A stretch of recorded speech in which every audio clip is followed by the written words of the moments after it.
ಬೆಳಗ್ಗೆ ಕರೆಕ್ಟಾಗಿ 7 ಗಂಟೆ ಆಗಿದೆ. ನಮ್ಮ ಸೂರ್ಯ ಉದಯಿಸಿದ್ದಾನೆ. ಬನ್ನಿ ಕೂಡಲ ಸಂಗಮದಲ್ಲಿ 3 ನದಿಗಳ ಸಂಗಮವನ್ನು ನೋಡಿಕೊಂಡು ಒಂದು ರೀತಿ ನಾವೂ ದರ್ಶನ ಮಾಡೋಣ. ಸರ್ಕಲ್ ಇದೆ. ಇದೇ ಬಸವೇಶ್ವರ ಸರ್ಕಲ್.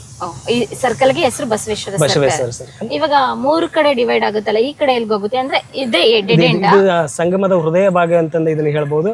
ಈ ಕಡೆ ಹೋದ್ರೆ ಮ್ಯಾಗೇರಿ ಅಂತ ಹಳ್ಳಿವರೆಗೂ ಇದು ಕನೆಕ್ಟ್ ಆಗುತ್ತೆ. ಮುಂದೆ ಹೋದ್ರೆ ನಮಗೆ ಬಸವೇಶ್ವರ ಹಾಗೂ ಕೂಡಲ ಸಂಗಮೇಶ್ವರ ದೇವಸ್ಥಾನಗಳನ್ನ ರೀಚ್ ಆಗಬಹುದು. ಇನ್ನೇನು ನಮ್ಮ ಬಲಭಾಗದಲ್ಲಿದೆ, ಇದು ಮೇನ್ ಆದಂತ ಊರಿಗೆ ಕನೆಕ್ಟ್ ಆಗುತ್ತೆ. ಕೂಡಲ ಸಂಗಮ ಪ್ರಮುಖ ಊರ ಕೆಳಗಡೆ ನಮ್ಗೆ ಕನೆಕ್ಟ್. ಅಂದ್ರೆ ಕೂಡಲ ಸಂಗಮಕ್ಕೆ ಎಂಟ್ರಿ ಆದ ತಕ್ಷಣ ಒಳಗಡೆ ಬಂದ ತಕ್ಷಣ ಇಲ್ಲಿ ಜಾತ್ರೆ ನೋಡ್ತೀವಿ ನಾವು. ಜಾತ್ರೆ ಅಂದ್ರೆ ಏನ್ ಮೇಡಮ್, ಅಲ್ಲಿಂದ ಏನಾಗಿದೆ ವ್ಯವಹಾರಸ್ಥರಿಗೆ ಅನುಕೂಲ ಮಾಡಿಕೊಟ್ಟಿದ್ದಾರೆ.